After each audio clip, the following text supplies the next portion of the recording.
विश्व गुरुदीप आश्रम शोध संस्थान द्वारा हमारे राजस्थान में जितने भी संस्कृत के महामनीषी हुए हैं, उन ऋषि तुल्य आदरणीय व्यक्तित्वों के विषय में चर्चाएं की जाती है।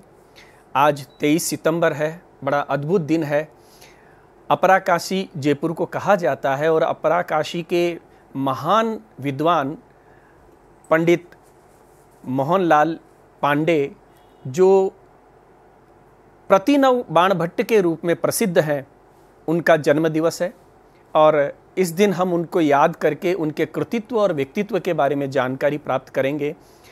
हमारे लिए सबसे बड़ी सौभाग्य की बात है कि पंडित मोहनलाल जी पांडे के पुत्र प्रोफेसर ताराशंकर जी शर्मा हमारे साथ हैं और प्रोफेसर रामदेव जी साहू हमारे साथ हैं। आप दोनों ही अद्भुत व्यक्तित्व के धनी हैं और पंडित प्रोफेसर ताराशंकर जी तो पंडित जी के साथ पुत्र होने के कारण जीवन भर रहे हैं, उनके गहरे अनुभव रखते हैं। तो मैं शुरू ताराशंकर जी आप ही से करना चाहूँगा कि पंडित जी का जन्म, उनकी शिक्षा और उनकी गुरु परंपरा के बारे में हमको जानना है। मेरे पितृचरण पंडित मोहनलाल शर्मा पांडे जन्म से जयपुर में ही रहे और हमारी वंश परंपरा जयपुर के गलता तीर्थ जो है उसके महंतों के पुरोहित के रूप में हमारा वंश प्रसिद्ध रहा। उनके यहाँ पौरोहित्य कर्म करवाते थे और मेरे जो पिता हैं पंडित दुर्गा लाल शर्मा, उनके यहाँ 23 सितंबर 1934 को पितृचरण का जन्म हुआ। उसके बाद कारणवश कहें तो उनके पिता का देहांत हो गया था, तो छात्रावस्था में उनके अध्ययन में भी बाधाएं आई और उन्होंने प्रवेशिका और प्रथमा वाराणसी से की और उपाध्याय की। इसके बाद जो है वो गौड़ विप्र विद्यालय में सेवा भी देने लगे और पढ़ने भी लगे। सेवा के साथ उन्होंने अध्ययन किया। हाँ। अच्छा। इसके बाद जब उनके पिताजी दिवंगत हुए तो उनके अध्ययन में बाधा हुई और वो अपने पौरोहित्य कर्म भी करने लगे आजीविका के लिए।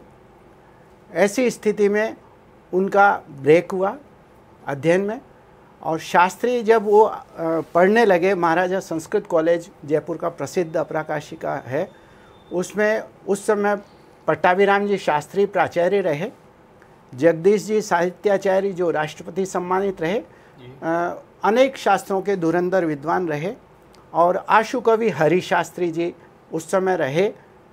आशु कवि शास्त्री जी ने करीब 40 ग्रंथ बनाए हैं और तंत्र शिरोमणि रहे।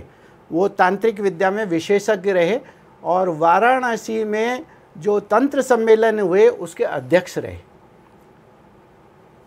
इसके साथ ही न्याय शास्त्र भी उन्होंने पढ़ा गोविंद नारायण जी के पिताजी से, नंद कुमार जी से, और मीमांसा पढ़ी पट्टाभिराम शास्त्री जी से।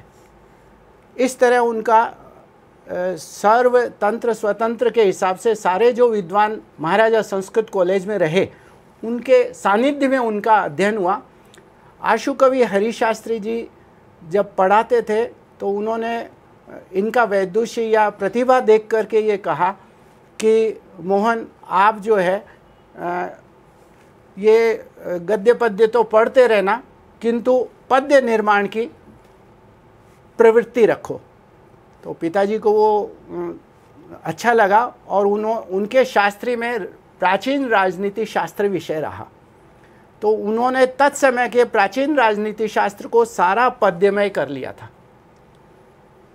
इसी के साथ जब आजीविका का प्रश्न आया तो जयपुर में अपने रामकृष्ण जी चतुर्वेदी हुए राजब्रह्मा। रामकृष्ण जी चतुर्वेदी का कर्मकांड और पौरोहित्य इतना विशेष रहा कि वे स्वयं यज्ञों में निष्णात रहे और उन्होंने स्वयं ने पुत्रेष्टि यज्ञ किया और परिणाम स्वरूप उनके 4 पुत्र हुए। राजा दशरथ की जैसे पुत्रेष्टि यज्ञ किया पहले श्री राम चतुर्वेदी जो अपने संस्कृत शिक्षा में रहे, वो ज्येष्ठ पुत्र रहे, बाकी उनके नारायण चतुर्वेदी वगैरह 4 पुत्र हुए। तो पुत्रेष्टि यज्ञ जिन्होंने सफल किया और फल प्राप्त किया, प्रमाणित किया फल प्राप्ति के साथ, उनसे उन्होंने कर्म कांड का प्रायोगिक ज्ञान किया। इसके साथ ही पंडित प्रोफेसर ग्यारसी लाल जी वेदिया जो महाराज संस्कृत कॉलेज में थे, उनसे वेद भी पढ़ा उन्होंने। तो वेद, साहित्य, व्याकरण इत्यादि सभी उन्होंने विषय पढ़े। उस समय पंडित सूर्य नारायण जी रहे व्याकरण, और दुर्गा दत्त जी मैथिल बच्चा भाई के नाम से प्रसिद्ध रहे, उनसे भी व्याकरण पढ़ा उन्होंने। तो इस तरह उनकी शिक्षा हुई। शास्त्री के बाद उनके अध्ययन में बाधा हुई और फिर 10 साल के बाद लगभग उन्होंने आचार्य साहित्याचार्य किया। साहित्याचार्य जब किया तो पंडित जगदीश जी साहित्याचार्य जो रहे, उनका एक नियम था कि रेगुलर जो आएगा, नियमित जो आएगा उसी को अध्यापन कराएंगे, और जो विगत दिन का जो अध्ययन किया हुआ विषय वस्तु है उसको सुनाना भी पड़ेगा, नहीं तो आगे अध्ययन नहीं करवाते थे। तो पिताजी के लिए उन्होंने जब बात कही तो उन्होंने निवेदन किया कि मैं परिवार भी पालना है। तो ऐसी स्थिति में उनको विशेष रूप से छूट दी गई। ये शर्त जरूर रखी कि जो पढ़ाया जाएगा वो आप सुनाओगे, किंतु नियमित आना नहीं आना उसमें उन्होंने छूट दी। ये उनकी गुरु कृपा रहती है। पात्र होता है तो फिर गुरु को थोड़ा शीतलन देने में संकोच नहीं होता है। बिल्कुल। और जगदीश साहित्याचार्य आगे चल करके भारतीय पत्रिका के संपादक बने, और उनके गुरु वीरेश्वर जी द्रविड़ रहे, प्रज्ञाचक्षु थे, जिन्होंने अपने जयपुर में गणगौरी बाजार स्थित वीरेश्वर भवन जो है, जो आज राजस्थान संस्कृत अकादमी का है, वो उन्होंने दान दिया। उनके संतान नहीं थी, तो ये उनकी गुरु परंपरा रही, और अध्ययन अध्यापन किया। और अपने राज ब्रह्मा जो रहे चतुर्वेदी जी, रामकृष्ण चतुर्वेदी जी, उनके साथ उन्होंने डॉक्टर संपूर्णानंद जी जो राज्यपाल रहे, उनके यहाँ पूजन करवाया 6 घंटे तक, और स्वरचित पद्यों से बनवाया पिताजी ने। हम ये भी सुनते हैं कि पंडित जी ने स्वयं का विवाह स्वयं ही मंत्रोच्चारण से किया। जब पौरोहित्य कर्म में निष्णात थे, और उनके मुकाबले उन्होंने 35 यज्ञ करवाए हैं अपने जीवन काल में। अष्टोत्तर शत 2 यज्ञों के आचार्य भी रहे। और जब देखा विवाह के समय कि जो आए हैं पुरोहित, वो थोड़े धीमी गति से उनकी स्थिति चल रही थी, तो उन्होंने कहा ये तो पूरी रात व्यस्तता हो जाएगी। ऐसी स्थिति में उन्होंने अपने सारे मंत्र स्वयं ही बोल करके और अपना विवाह स्वयं ही करवाया। एक तरह से विद्या का साक्षात उपयोग किया गया। और तत्समय जो उन्होंने श्लोक रचना की, आज भी मेरे पास एक कॉपी उपलब्ध है। होल्डर और शाही से उस समय तत्समय लिखा जाता था, और हमारे यहाँ उस समय लाइट तो प्रश्न ही नहीं है, सन 60-65 के आसपास, तो चिमनी में और चौकी पर बैठ करके वो लिखते थे। एक पद्य बनाया तो उसके जो मान लो पहली लाइन में 4 शब्द हैं, तो 4 शाही उपयोग किया उन्होंने। एक शब्द लाल शाही से है, दूसरा हरी से है, तीसरा नीली से है, चौथा काली से। मतलब एक पद्य में उन्होंने अगर 16 शब्द है, 20 शब्द है, तो 20 बार शाही उन्होंने बदल के प्रयोग किया है। वो आज भी मेरे पास, मैं ला नहीं पाया संयोग से, मेरी स्मृति नहीं रही, नहीं मैं यहाँ दिखाता उस कॉपी को। दर्शनीय कॉपी, और मोती जैसे उनके सुंदर हस्तलेख, उनके अक्षरों से हम परिचित हैं, बिल्कुल देखने को मिला है। तो देखिए, ये भी सौभाग्य की बात होती है कि वो समय था जब महाराज कॉलेज में प्रत्येक विषय के प्रकांड विद्वान विराजित थे, और इतने बड़े विद्वान गुरुजनों से अध्ययन करके निश्चित रूप से एक विशेष व्यक्तित्व का ही जन्म होता है, और उनका विशेष व्यक्तित्व के रूप में ही जन्म हुआ। और मेरे हाथ में पद्मिनी है जो उन्होंने लिखी है, और इस पद्मिनी के अंदर उनका जो कृतित्व निकल करके सामने आया, एक कवि जिस तरह से निकल के सामने आ रहा है, वो बड़ा अद्भुत है। उनको प्रतिनव बाण भट्ट की उपाधि रेवा प्रसाद जी ने दी, जैसा कि मुझे ज्ञात हुआ है। तो आप उनकी, रामदेव जी मैं पूछना चाह रहा हूँ, क्योंकि आपने उनके बारे में बहुत अध्ययन किया है, उनकी कृतित्व के बारे में थोड़ा आप बताएंगे। पंडित मोहनलाल जी पांडे एक ऐसे उद्भट विद्वान रहे हैं जिनके विषय में गद्य लेखन में और पद्य लेखन में दोनों में उनकी प्रौढ़ता सर्वत्र दृष्टिगोचर होती है। उन्होंने काव्य भी लिखे, गद्य काव्य भी लिखे। पद्य काव्यों में जो उन्होंने रचनाएं की उनमें उनका जो शब्द प्रयोग है वो इतना प्रौढ़ है कि सामान्य व्यक्ति की समझ वहाँ तक पहुँचने में उसको क्या है कि बड़ा आयाम ढूंढना पड़ता है, बड़ा प्रयास करना पड़ता है, तब जा कर के वो अर्थ समझ पाता है। उनकी पत्रदूतम कृति जो है इस विषय में एक ऐसा उदाहरण है, और जिसके शब्द प्रयोग के बारे में यदि कहा जाए तो उन्होंने क्या है कि वैज्ञानिक शब्दावली को, जैसे राडार और ये दूसरे जो शब्द हैं, कई शब्दों का उन्होंने संस्कृतिकरण भी किया है। कई शब्द ऐसे हैं जिनको उन्होंने उसी रूप में ग्रहण किया है, और कई नए शब्द भी क्या है कि उन्होंने प्रयुक्त किए हैं जो व्याकरण सिद्ध प्रयोग है, और उन्होंने दर्शाया कि व्याकरण से ऐसे भी शब्द निर्माण किए जा सकते हैं। भाषा में संस्कृत को लाने की, युगानुरूप लोक भाषा में लाने का हाँ, तो ऐसी जो प्रवृत्ति है वो प्रवृत्ति आज कहाँ देखने को मिलती है? किसी के जो है एक सामान्य जो है पद्य लिखने वाला व्यक्ति, सामान्य काव्य लिखने वाला व्यक्ति जो काव्य लिखता है, उनके काव्यों से हट करके और उसको देखा जाए तो उसमें कितनी प्रौढ़ता है ये तब परिलक्षित होती है जब उस कोटि का कोई विद्वान उसको देखता है। तो ये एक बहुत बड़ी अजीब बात है जो उन्होंने क्या है कि पद्य काव्यों के संबंध में। इसी प्रकार से क्या है कि गद्य काव्यों में क्या है कि उन्होंने मुख्य रूप से जो दो गद्य काव्य उनके, जैसे रस कपूर का अनुवाद जो है देखने को मिला, और पद्मिनी गद्य काव्य जो उनके स्वयं की रचना है। तो देखिए, रस कपूर को जब हम देखते हैं तो हमें ऐसा दिखाई देता है कि ये कवि जो लिख रहा है वो उन पुराने कवियों के समकक्ष लिख रहा है जो बाण भट्ट है, सुबंधु है, जिन्होंने क्या है कि अपने जिन ग्रंथों की प्रौढ़ रचना की है और जिस क्या है कि शैली में उन्होंने लिखा है, उस शैली में उन्होंने क्या है कि रस कपूर का अनुवाद किया है। बिल्कुल। और तो ऐतिहासिक संदर्भों को उन्होंने तोड़ा मरोड़ा नहीं है। ऐतिहासिक संदर्भों को सुरक्षित रखते हुए केवल उन्होंने क्या है कि अपनी जो वर्णना शक्ति का प्रयोग है वो तो या को अलंकारों के अंदर किया है या उसमें भाव लाने के, भाव विशेष लाने के लिए ही प्रयोग किया है। बिल्कुल। तो इसलिए क्या है कि ये स्थिति ऐसी हो गई है कि उसको देखते ही ये नज़र आता है कि इसकी प्रौढ़ता और जो परिपाक है वो इतना अधिक है कि उसमें व्यक्ति जो विशेषज्ञ होगा, जो साहित्य का, वो पढ़ेगा तो वो क्या है कि उसमें रसमग्न हो जाएगा, उससे निकल ही नहीं पाएगा। आप तारासागर जी, अभी चर्चा हो रही थी तो श्री राम चरिताब्दी रत्नम करके काव्य, बहुत प्रौढ़ काव्य, उसके बारे में आप थोड़ा सा बोलिए। रामचरिताब्दी रत्नम की रचना 19-20वीं शताब्दी में हुई, और जोधपुर के जो आशु कवि नित्यानंद शास्त्री रहे उन्होंने उसकी रचना की। यह काव्य 14 सर्गों में विभक्त है। इसकी विशेषता प्रौढ़ी तो है, भट्टी काव्य की तुलना कर सकते हैं इसके साथ निश्चित रूप से जी।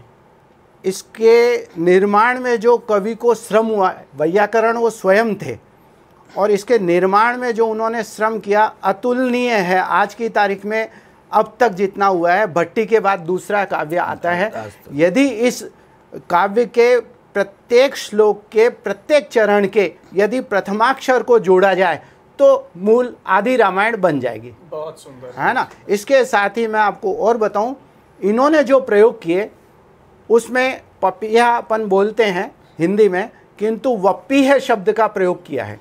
वप्पी है यदि ढूंढा जाए तो नहीं मिलेगा। आचार्य नित्यानंद शास्त्री जी ने जो लिखा, यादव कोश, हेम कोश, दुनिया भर के जितने भी कोश हैं, यदि उनको देखा जाएगा तो ही वहाँ अनुवाद कर पाएगा। प्रश्न ये हुआ, सन 65 के बाद इसका हिंदीकरण, संस्कृत की व्याख्या उन्होंने उनके भाई भगवती लाल जी ने की। उसके बावजूद ये दुरूह रहा। ऐसी स्थिति में उनके जो दोहित्र बॉम्बे में रहे, कलकत्ता में रहे, ओम प्रकाश जी, अच्छा, ये दाधीच ब्राह्मण रहे। उन्होंने प्रयास किया, उन्होंने पैसा भी लगाया, और जब हिंदी की बात आई तो सबने हाथ खड़े कर दिए। ऐसी स्थिति में वो जोधपुर के थे, राजस्थान आए, अपने राजस्थान के प्रसिद्ध विद्वान देवर्षि कलानाथ जी से संपर्क किया, तो उन्होंने परामर्श दिया कि इसके हिंदीकरण जो है पंडित मोहनलाल शर्मा पांडे ही कर सकते हैं, आगे करेंगे तो बीच में त्रुटियां भी हो सकती है। ऐसी स्थिति में वो हमारे पास आए और निवेदन किया उन्होंने, और लगभग 1 साल लगा उस अनुवाद को करने में। और जैसे आपको बता दूं, टालम टालम शब्द का प्रयोग किया, वर्षम वर्षम, दुनिया भर के जितने नवीन प्रयोग अप्रचलित हो सकते थे उनका प्रयोग किया। जैसे मान लो हर्ष शब्द है तो प्रथम चरण में चला गया, किंतु रे और श दूसरे चरण में कैसे आएगा, ये प्रयोग उन्होंने किया। तो हर को रे को ऊपर छोड़ दिया, फिर षटकोण जैसा कोई शब्द का प्रयोग किया तो हर्ष अपने आप निर्मित हुआ। यहाँ अंतिम शब्द हकार है, गंगा में हकार आया है, तो उसका प्रयोग कैसे करेंगे। या ऐण शब्द है, ऐण हरिण के लिए आता है, तो णकार का प्रयोग बहुत दुष्कर होता है। आशु कवि नित्यानंद शास्त्री ने किया और पिताजी ने उनका हिंदू अनुवाद करने में लगभग 1 साल लगा, और वो छपी 850 पृष्ठों की हिंदी के सहित, कल्याण से भी बड़ी साइज में छपी है, और वो आज भी उपलब्ध है। इसके लिए 2 PhD हुई, एक हमारे संस्कृत विश्वविद्यालय जगत गुरु संस्कृत विश्वविद्यालय से, और एक वाराणसी से कबीर दास ने की। जी, PhD की बात चली गई तो मैं वापस पद्मिनी पे आना चाहूँगा। पद्मिनी पे बहुत PhD भी हुई, और वर्तमान में कई विश्वविद्यालयों में ये पाठ्य विषय के रूप में है, तो आप थोड़ा सा इस पे प्रकाश डालेंगे। देखिए, शोक है एव श्लोकताम गतः, आदि कवि भी शोक से ही निमग्न रहे। ठीक इसी तरह मेरी माता जी जो है मुन्नी देवी, उनका देहावसान हुआ 1997 में। उसके बाद पिताजी को थोड़ा शोक हुआ। उस समय पद्मिनी प्रारंभ भी नहीं किया था, लगभग हो सकता है किया हो। उन्होंने शोक मग्न रहते हुए पद्मिनी की रचना की। 1 पृष्ठ नियमित रूप से लिखते थे वो।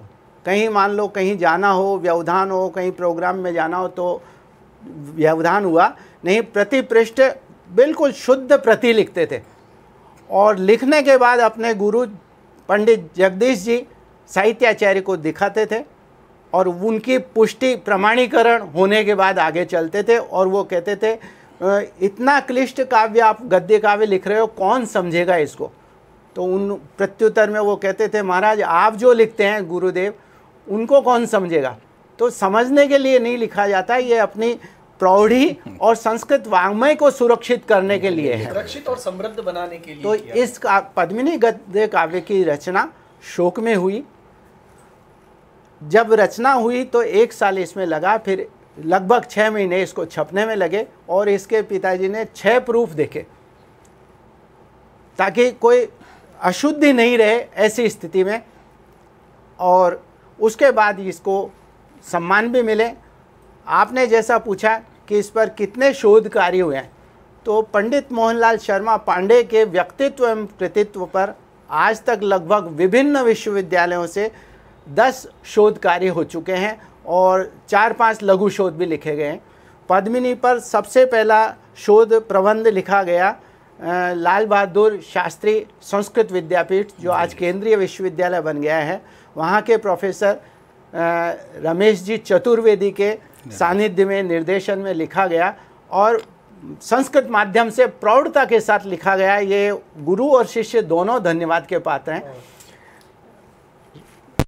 इसके लिए पुरस्कार भी बहुत मिले। आपका दूसरा प्रश्न था कि ये विश्वविद्यालयों के पाठ्यक्रम में है, तो मैं निवेदन करूं कि दिल्ली विश्वविद्यालय ने आज से लगभग 17-18 साल पहले अपने MA पाठ्यक्रम में इसको संस्कृत के पद्मिनी के प्रारंभिक 4 अध्यायों को कोर्स में निर्धारित किया। उसके बाद कानपुर विश्वविद्यालय में भी कोर्स में रहा, चौधरी देवीलाल विश्वविद्यालय सिरसा में भी, हरियाणा में भी रहा, फिर अपने यहाँ राजस्थान आदि जो भी लगभग 10 विश्वविद्यालयों के पाठ्यक्रम उच्च स्तरीय के रूप में MA कक्षाओं में अध्यापन कराया जाता है। हम पंडित जी के प्रारंभिक जीवन के बारे में, उनकी गुरु परंपरा के बारे में चर्चा कर चुके, उनके कृतित्व के बारे में। क्योंकि वेदुष्य संपन्न व्यक्तित्व थे तो उनकी मित्र मंडली भी ऐसी रही होगी, तो जरा आप हमें मित्र मंडली से भी अवगत करवाइए। देखिए, राजस्थान संस्कृत शिक्षा में वो अध्यापक रहे, शिक्षक रहे। मैं उनके सानिध्य में जहाँ जहाँ उनका स्थापन रहा मैं भी रहा। मैंने 1974 में उनको धारा प्रवाह संस्कृत बोलते हुए जोधपुर दरबार संस्कृत कॉलेज में सुना, मैं साक्षी हूँ। जोधपुर संस्कृत कॉलेज का पुस्तकालय इतना समृद्ध और विशाल है।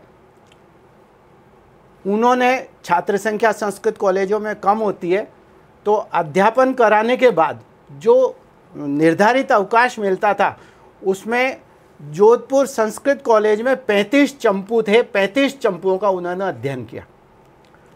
वैदुष्य का आधार भूमि वहीं बनी। जितनी भी लाइब्रेरी में जितने भी ग्रंथ थे सब पढ़े, और वेद से उनको विशेष रुचि थी, तो उन्होंने प्रौढ़ मनोरमा जैसे पढ़े और वेद में पूरी व्याख्या कैयट और उसकी सारी पढ़ी। वैदुष्य हुआ। उनकी मित्र मंडली में एक बीच में और बता दूं कि जब संस्कृत कॉलेज जयपुर के प्राचार्य गिरधर शर्मा चतुर्वेदी महामना, पूरे राष्ट्रपति सम्मान में पहला पुरस्कार गिरधर शर्मा चतुर्वेदी को 1958 में दिया गया है। जब राष्ट्रपति राजेंद्र प्रसाद ने पूछा कि वाराणसी में कौन विद्वान है जिसको मैं सर्वप्रथम पुरस्कृत करूं, तो एक मत वाराणसी के विद्वानों ने कहा कि गिरधर शर्मा चतुर्वेदी इसके लिए सर्वथा उपयुक्त है, और उनको प्रथम पुरस्कार राष्ट्रपति सम्मान दिया गया। ऐसी स्थिति में जब वो उनके पुत्र शिवदत्त चतुर्वेदी जो वहीं प्रोफेसर से रिटायर्ड हुए, वो पिताजी के सहपाठी रहे। जब गिरधर शर्मा चतुर्वेदी चुनाव लड़ रहे थे, विधानसभा का चुनाव लड़ा उन्होंने, तो पिताजी मोहनलाल शर्मा पांडे और डॉक्टर शिवदत्त चतुर्वेदी दोनों ने प्रचार किया, और दिन रात 36 दिन तक पिताजी उनके यहाँ रहे, घर पर रह के प्रचार कार्य किया। तो एक उनकी मित्र मंडली में डॉक्टर शिवदत्त चतुर्वेदी रहे। इसके बाद जो राजकार्य में आए तो उदयपुर एक प्यारे मोहन शर्मा जो आज भारती के संपादक है, वो उनके सहपाठी रहे। ठीक है, एक साल आगे पीछे जरूर रहे, किंतु उनके सहपाठी रहे। और जोधपुर में उनके सेवा काल में जो रहे ईश्वर प्रसाद जी चतुर्वेदी रहे, आनंदीलाल जी व्यास रहे, आदि उनके मित्र मंडली में रहे। कलानाथ जी शास्त्री यहाँ मौजूद है।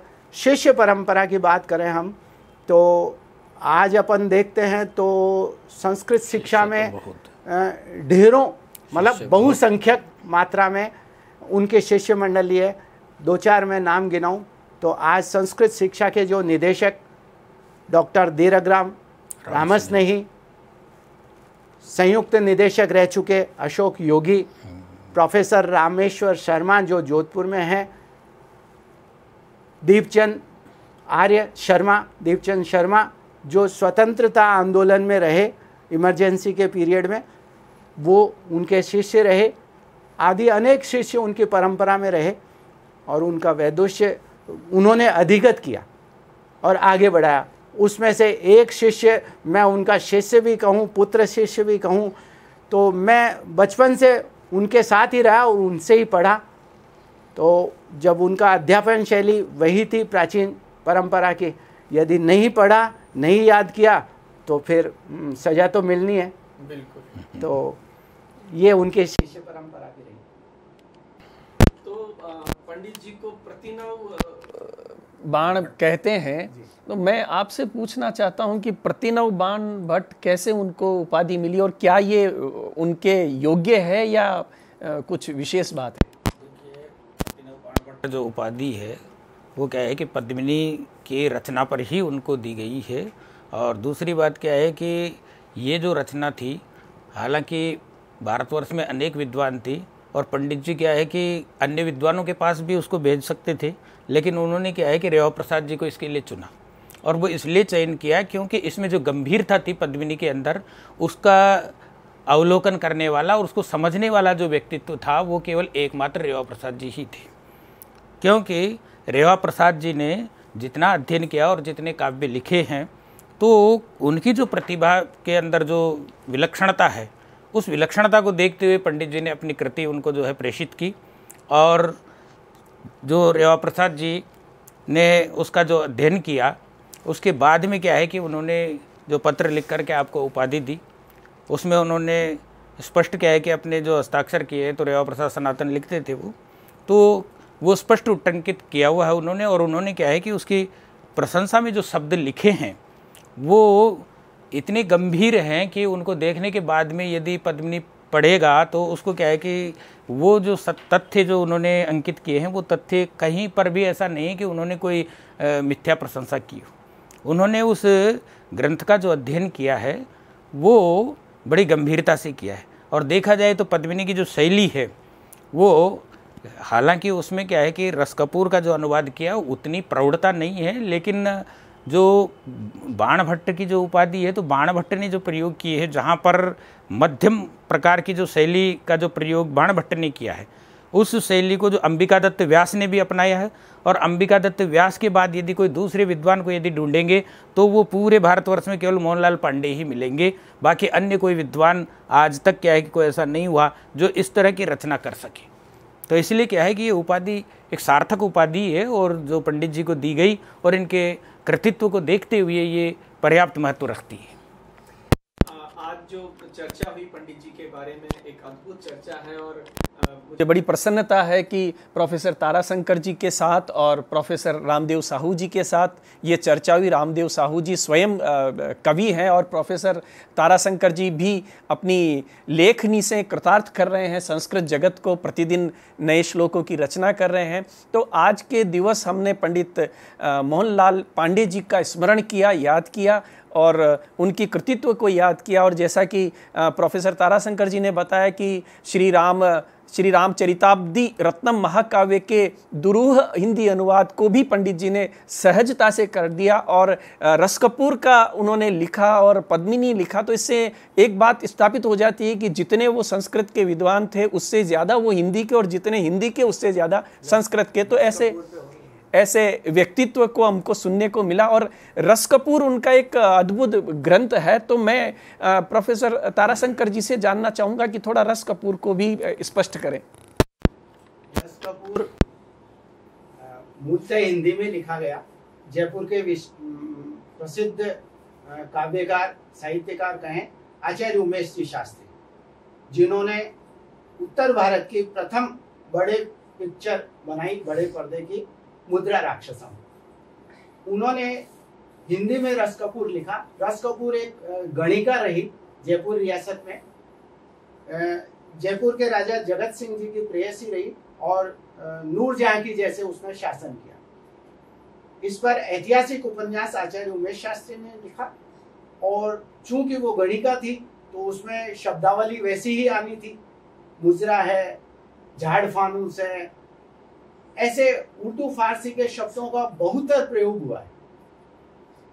जब पत्रदूतम लिखने के बाद आचार्य उमेश शास्त्री चूंकि उनके मित्र रहे तो उनके यहाँ आना जाना रहा, तो उन्होंने कहा आप इसका अनुवाद कर दीजिए।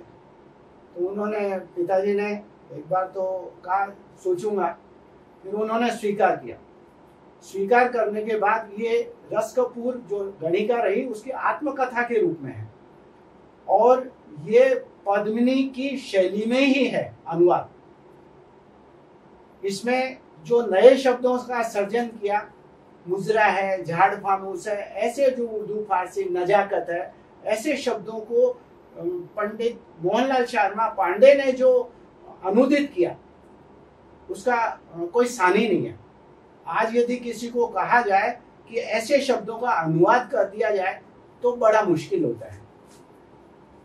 आचार्य उमेश शास्त्री जी के निवेदन पर उन्होंने अनुवाद किया, और उमेश शास्त्री जी ने अपने वक्तव्य में लिखा कि यह अनुदित कृति नहीं है, यह मूलतः मौलिक कृति के समकक्ष भी नहीं है, मौलिक ही है। ऐसा उन्होंने अपने वक्तव्य में लिखा है ना। तो अनुवाद करने की जब बात आती है जैसे मैं आपको बताऊं, मैंने भी अनुवाद किया है गुलाब जी कोठारी की पुस्तक का, अहमेव राधा अहमेव कृष्ण के नाम से।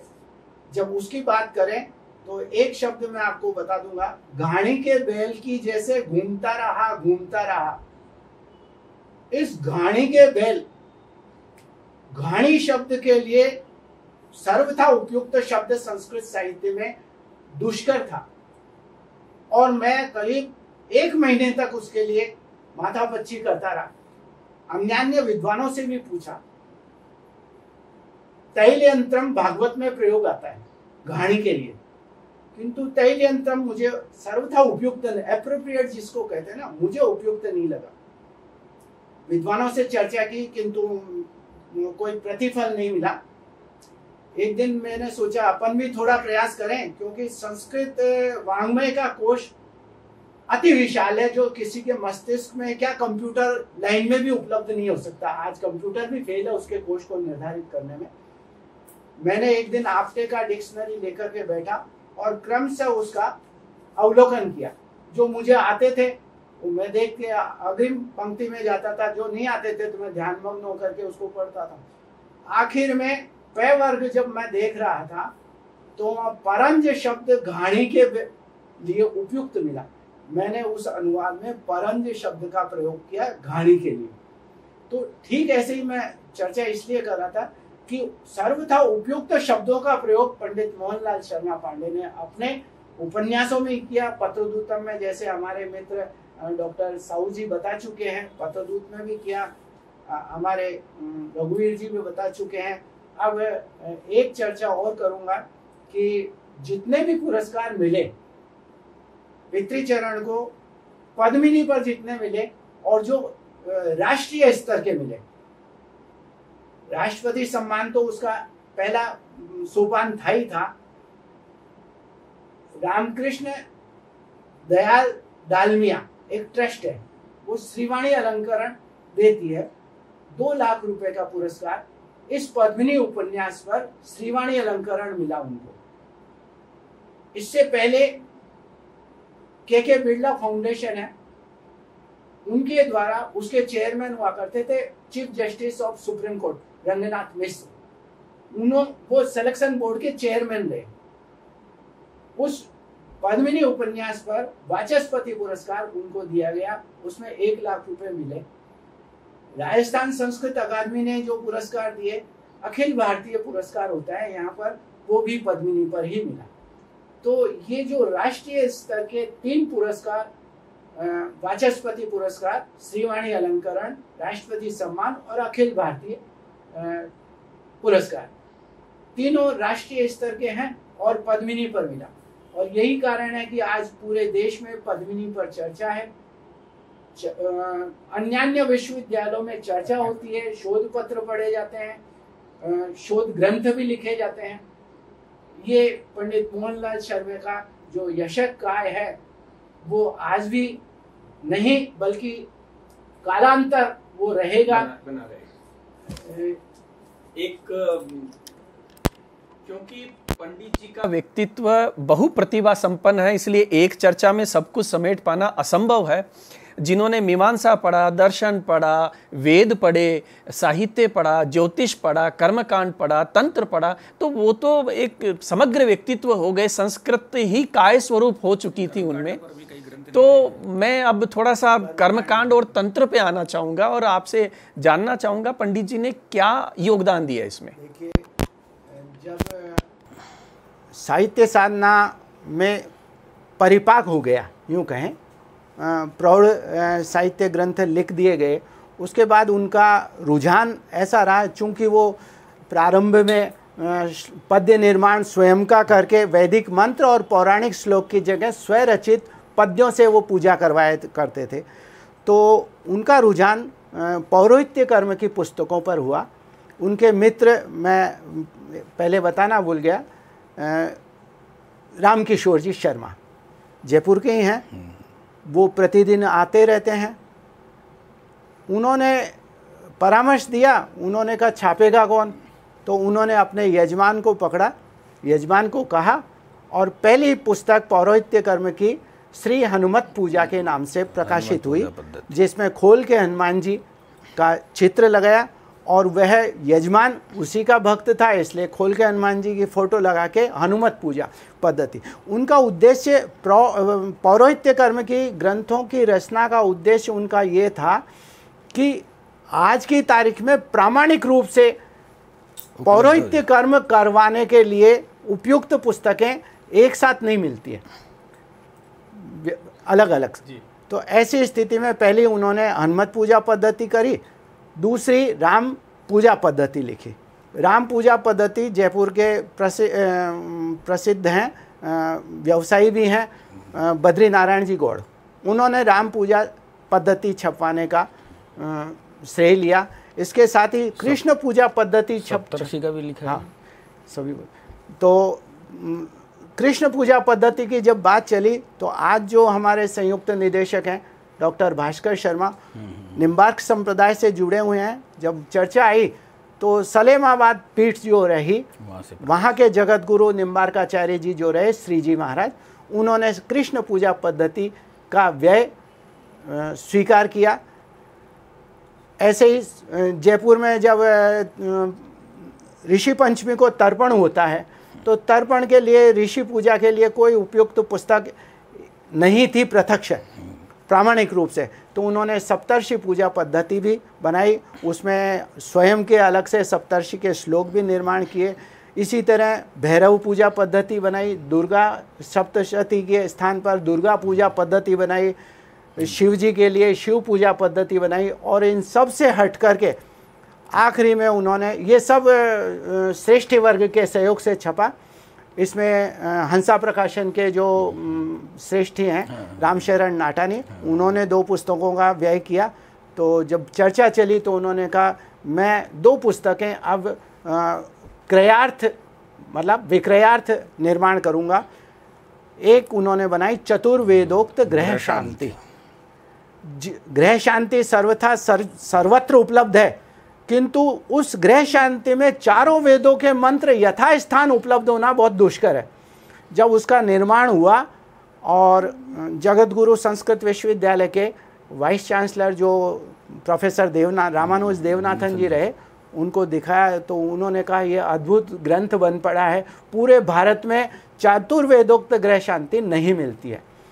इसके बाद उन्होंने पर्व पूजा के संदर्भ में बनाया, तो पूरे वर्ष के जितने भी पर्व व्रत त्योहार होते हैं उनके व्रत कथाएं और शास्त्रीय प्रमाण के साथ धर्मशास्त्र के हिसाब से उन्होंने विशिष्ट व्रतोद्यापन पद्धति का निर्माण किया। ये 2 ग्रंथ उनका विक्रयार्थ रहा, मतलब प्रकाशक को दिए, बाकी जो है श्रेष्ठी वर्ग से निःशुल्क वितरण किया। जितना भी पूजा पद्धतियों के 8 ग्रंथ है वो सब निःशुल्क वितरण हुए। 1100 प्रति छपती थी, उनमें से 500 प्रतियां यजमान लेता था और 600 प्रतियां हमारे यहाँ से वितरण होती थी। जो पात्र आया है कर्मकांड विशेषज्ञ उसको दिया। मैं भी जब पूरे भारत में यात्रा करता था राजकीय सेवा के दौरान, तो मैं जहाँ भी जाता था वो पुस्तकें उनको साहित्यिक और पौरोहित्य दोनों तरह की पुस्तकें यथास्थान उनको भेंट करता था। यही उनका यशक का है। जयंती ते सुकृतिनो नास्ति रसिद्धा कविश्वरा नास्ति ये साम यशक काय जरा मरणजम भयम।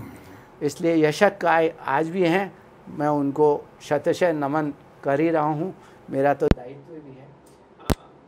आज हम इतनी गंभीर चर्चा की और एक ऋषि का ही हम ये समझ लीजिए कि स्मरण कर रहे हैं, क्योंकि संस्कृत जगत के हर क्षेत्र में उन्होंने कार्य किया और अंत में आके आध्यात्म को उन्होंने स्पर्श किया और हमारे पौरोहित्य कर्मकांड को आगे बढ़ाने के लिए उन्होंने महत्वपूर्ण योगदान दिया। और ग्रह शांति की जो आपने बात की, मुझे लगता है कि इस विषय को सभी जितने भी कर्मकांडी उनको गंभीरता से और वैज्ञानिकता से लेना चाहिए।